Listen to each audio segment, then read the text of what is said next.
Some of the stories contained in this collection have their origins in oral folklore, ancient myths and legends of the various nations who first populated North America.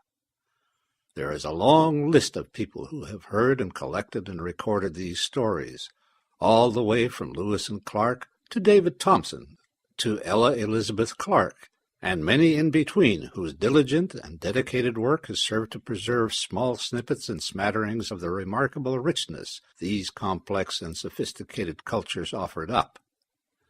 We owe a debt of gratitude to all those who had the foresight and took the time to pluck these stories from the realm of oral traditions so that they would not be lost to future generations who might not otherwise have the means to hear the fundamental wisdom embedded in them.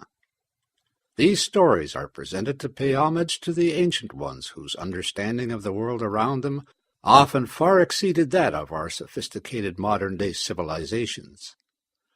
With deep respect of the tribes and nations whose ancestors these ancient ones were, I have tried to present them in a language universally understood in today's world, while staying true to the meaning behind the stories to the best of my own understanding.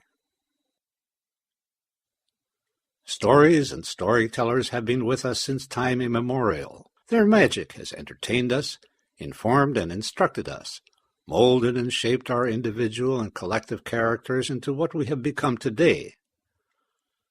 There was a time when the storyteller was as important to a community as a headman or shaman.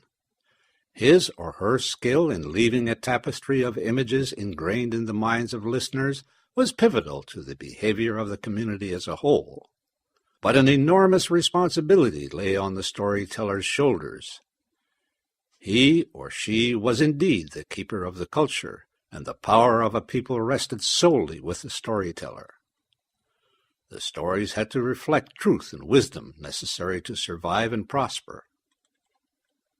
Where did these stories come from in the first place?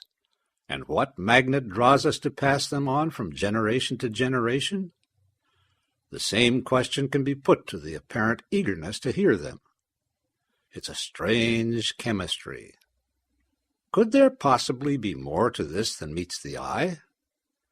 Even some of the stories presented here seem to suggest this.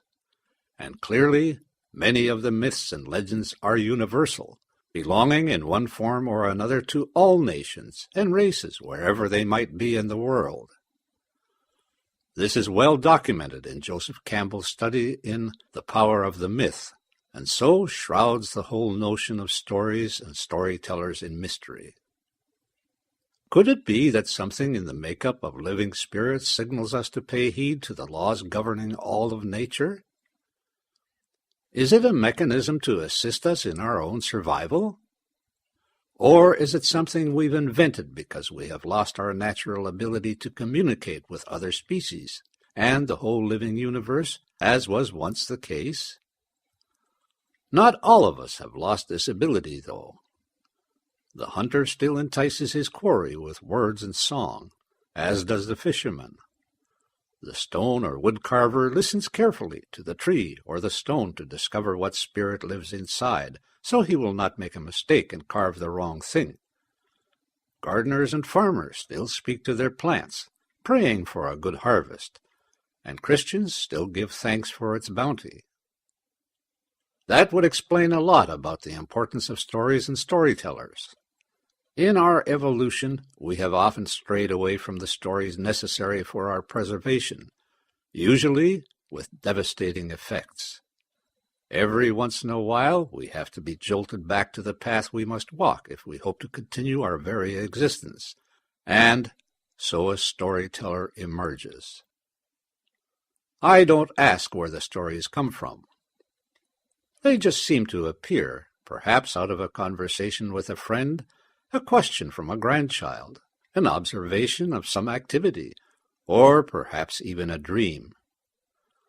There is no point in questioning their source or purpose. I just tell the stories. That's what I do.